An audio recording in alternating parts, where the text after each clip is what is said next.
ప్రభు యొక్క ఘనమైన నామాన్ని బట్టి ప్రతి ఒక్కరికి వందనాలు చెల్లిస్తూ ఉన్నాను. దేవుని మందిరంలో నీ ఉండడం అనేది అదెంతో గొప్ప భాగ్యం. నీ కుటుంబంతో కలిసి ఎప్పుడైతే నువ్వు దైవ సన్నిధికి వచ్చి నువ్వు కనిపెట్టుకుని ఉంటావో ఖచ్చితంగా నీ జీవితంలో గొప్ప అద్భుతాలు జరగడం ప్రారంభిస్తూ ఉంటాయి. ఎందుకంటే దేవుని మందిరంలో దేవుడి లేఖనాలు ప్రకటిస్తూ పడుతూ ఉన్నప్పుడు ఎన్నో అద్భుతాలు ఆశ్చర్య కార్యాలు అక్కడ జరగడాన్ని మనం చూస్తూ ఉన్నాము. ఆయన కృప జీవం కంటే ఉత్తమం అనేటువంటి మాట అది సామాన్యమైనదైతే కాదు.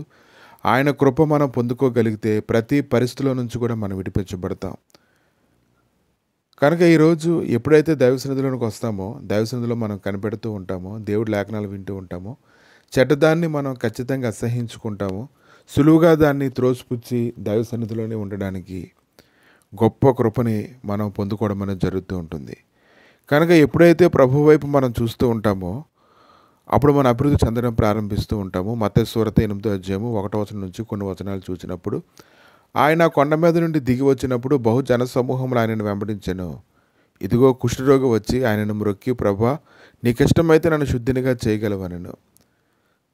జనసమూహములందరికీ కూడా ఆయన ఎన్నో లేఖనాలు ప్రకటించినప్పుడు ఆయన కొండ దిగి వచ్చి అతను మార్గంలో ఉంటూ ఉన్నప్పుడు ఆ కుష్ఠరోగి అయితే ప్రభువును చూడగానే అతని హృదయంలో నుంచి ఒక జీవం కలిగినటువంటి సన్నిధి బయలుదేరింది. అతను అడిగాడు, దేవా నీకు ఇష్టమైతే నన్ను శుద్ధినిగా చేయగలవు అనేటువంటి మాటలు అతడు మాట్లాడుతూ ఉన్నాడు. ఎందుకంటే అతని హృదయంలో గొప్ప నమ్మిక కలిగింది. అతడు ఆయన సన్నిధిలో మొరపెట్టుకుంటూ ఉన్నాడు. అందుకు ఆయన చేయి చాపి వాడిని ముట్టి నాకు ఇష్టమే, నీవు శుద్ధుడో కమ్మని చెప్పగా తక్షణమే వాని కుష్ఠరోగం శుద్ధి అయిను.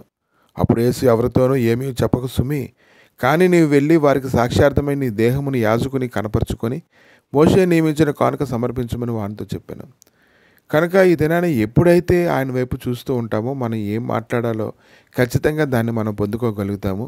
మనం ఒక విత్తనాన్ని కానీ వేసినట్లయితే అది ఖచ్చితంగా లేట్ అయినప్పటికీ కూడా అది మంచి ఫలితాలు ఎలాగైతే ఇస్తుందో అలాగే దైవ సన్నిధిలోని మనం ఏదైతే అడుగుతామో అది ఖచ్చితంగా మనం పొందుకుంటామని ఈ దినాన్ని మనం గ్రహించాలి. ఎందుకంటే దేవుడు మనలైతే ఎన్నడూ కూడా విడిచిపెట్టలేదు. మనం ఇప్పుడైతే కొంచెం స్థితిలో మనం ఉంచవచ్చు, కానీ యోబు గ్రంథము 8వ అధ్యాయం 7వ వచనంలో అప్పుడు నీ స్థితి మొదట కొద్దిగా నుండినను తుదకు నీవు మహాభివృద్ధి పొందుదు. కనుక ఈరోజు ఆత్మీయంగా, శారీరకంగా, మానసికంగా మనం అభివృద్ధి చెందాలంటే నీ యొక్క నడతలు నువ్వు బాగా కనిపెట్టుకొని ఉండాలి.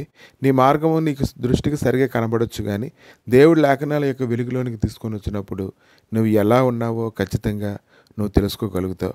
కనుక మనం దేవునికి విరుద్ధంగా ఉండి మనం ఏం చేయగలం?